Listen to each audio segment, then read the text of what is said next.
11.4 Tree Diagrams. Counting Principle. If a first experiment can be performed in m distinct ways and a second experiment can be performed in n distinct ways, then the two experiments in that specific order can be performed in m times n distinct ways. Sample space. A list of all possible outcomes of an experiment. Sample point. Each individual outcome in the sample space. Tree diagrams are helpful in determining sample spaces.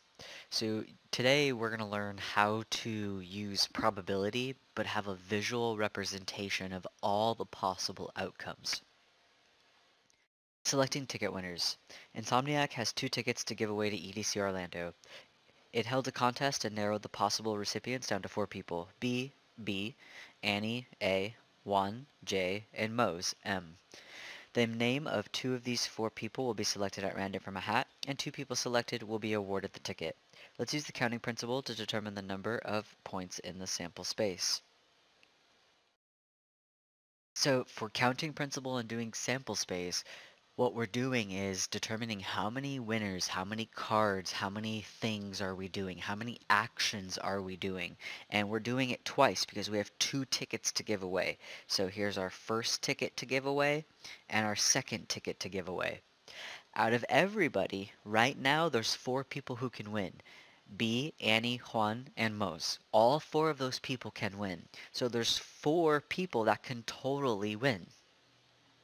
However, let's say Annie wins. If Annie wins, Annie can't win again. You can't win twice when you're doing a competition. So there's only 3 people left that can win. 4 times 3, we get 12 for our sample space. So what this means is that we'll have 12 outcomes of 2 winners. Let's construct a tree diagram and list the sample space. So a tree diagram is it's similar to part A. We're going to have our 2 selections. Here's our first winner and our second winner. Except now we actually list all those winners. So who can win? Well, no one's won yet, so anyone can win. So B can win, Annie can win, Juan can win, and Mose can win. No one's won yet, so those are all the people who can win. However, that's our first pick. Let's talk about our second pick. Let's say B won. B can't win again. So if they can't win again, who's left over?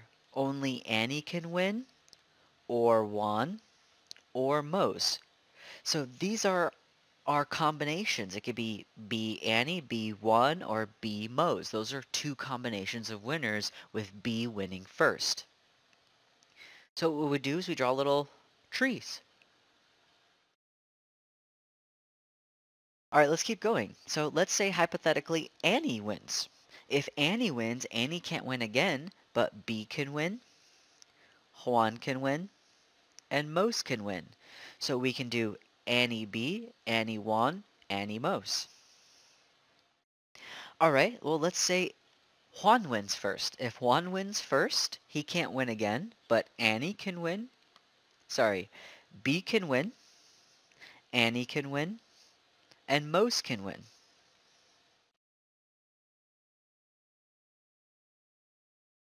Alright, well let's say Mose wins first. If Mose wins first, he can't win again, but B can win, Annie can win, and Juan can win.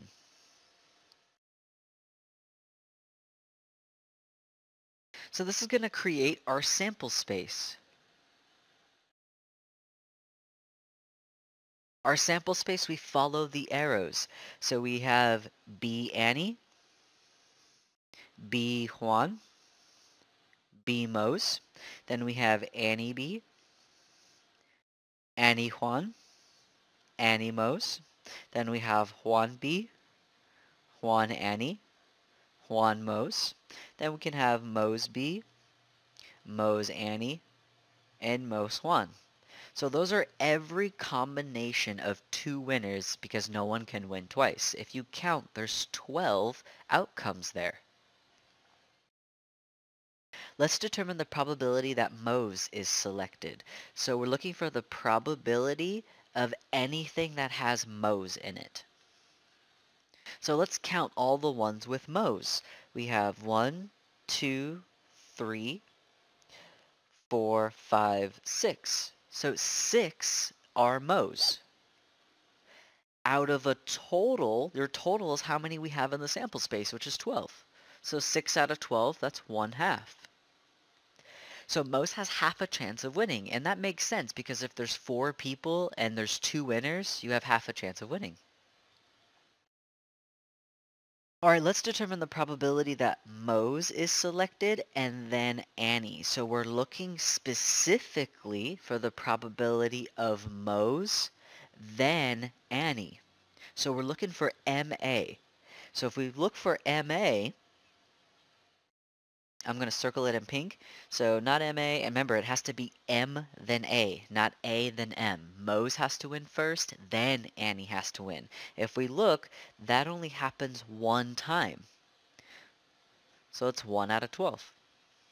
Example 2, selecting balls with replacement. So 2 balls are to be selected with replacement from a bag that contains 1 red, 1 blue, 1 green, and 1 orange ball. So with replacement means I pick a ball and I put it back. Or I pick a card and I put it back. Or I pick a name out of a hat and I put it back. So with replacement means you can have doubles. You can win twice. You can pick the same card twice. You can pick the same ball twice. Let's use the counting principle to determine the number of points in the sample space.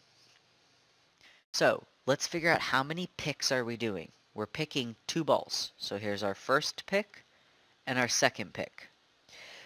So out of all of them, we have a total of 4 we can pick. Red, blue, green, and orange.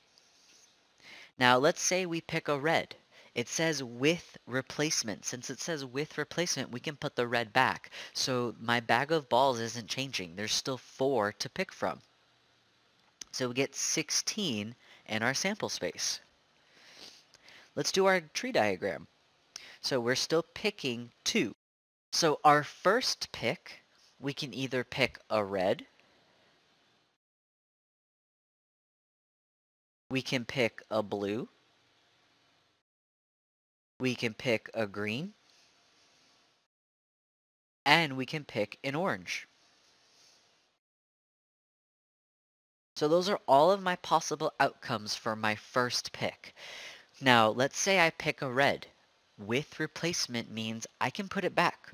So that means if I put it back, I can pick a red again. Or I can pick a blue, or a green, or an orange. And that's going to be our pattern all the way down because our first and second picks don't change each other because it's with replacement. If we put the ball back, it's not changing what's in the bag. So if we pick blue, we can put it back. We can pick red again. We can also pick blue again. We can pick green. Or we can pick orange. Again, that's just the same pattern all the way down. And that's the case because it says with replacement. So with replacement literally means your outcome's not going to change from one pick to the next. It's just going to stay the same. Alright, now we draw our little diagram. So we have red that can go to red, blue, green, or orange. We can have blue that goes to red. Ooh. That can go to red, blue, green, orange. We can do green, which can go red, blue, green, orange. And we can do orange, which can go red, blue, green, orange. Now let's do our sample space. So our sample space, we just follow the arrows. We can do red, red, red, blue, red, green, red, orange. We can do blue, red, blue, blue, blue, green, blue, orange. We can do green, red, green, blue, green, green, green, orange. Or we can do orange, red, orange, blue, orange, green, and orange, orange. If we count, there's 16 in there. Doing part A is a really good way to check yourself. Did I do my sample space correctly? Alrighty, part C. Determine the probability that the red ball is selected twice. So we're looking for red ball selected twice. That means red, red. Let's look for red, red. If we look, there's only one RR. It's right here. So that's only 1 out of 16. Your total comes from your sample space. Part D, determine the probability that neither ball selected is orange. So we're looking for no orange. So we're looking for no O. Let's count all the ones with no orange. No orange, that has no orange, that has no orange, this one, this one, this one, this one, this one, this one. Those are the only ones. So let's go ahead and count. We have 1, 2, 3, 4, 5, 6, 7, 8, 9. 9 out of 16 are not orange. Alright, E. Determine the probability that the orange ball is selected at least once.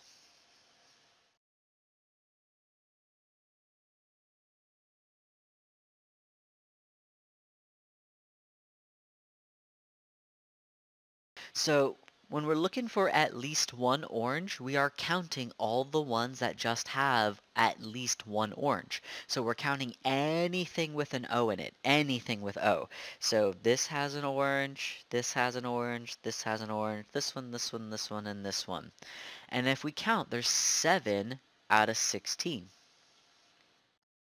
Do you notice with D and E, I labeled that wrong, D and E, how those are opposites, at least one and none? And do you notice when we did that, the no orange were gold. The at least one was orange. Do you notice it filled it all up? Because those are opposites of each other. So if we also look, no orange is 9 out of 16. At least one orange is 7 out of 16. If we add those together, it's 16 out of 16, which is 1. This is coming from 11.2. Sorry, 11.1. And that leads us to a handy dandy formula that we are going to use in part 2 of chapter 11. The probability of an event happening once is the probability of it happening at least once equals 1 minus p, the event does not happen. You can also mix and match where you put things for that. You can add over, you can subtract 1, you can add over, p event does not happen. So for example, if you're planting flowers, suppose that the probability of not getting any red flowers from the seeds planted are 2 to 7. Sorry, 2 over 7. Then the probability of getting at least one red flower would be 5 over 7, because it's the rest up to getting to 1.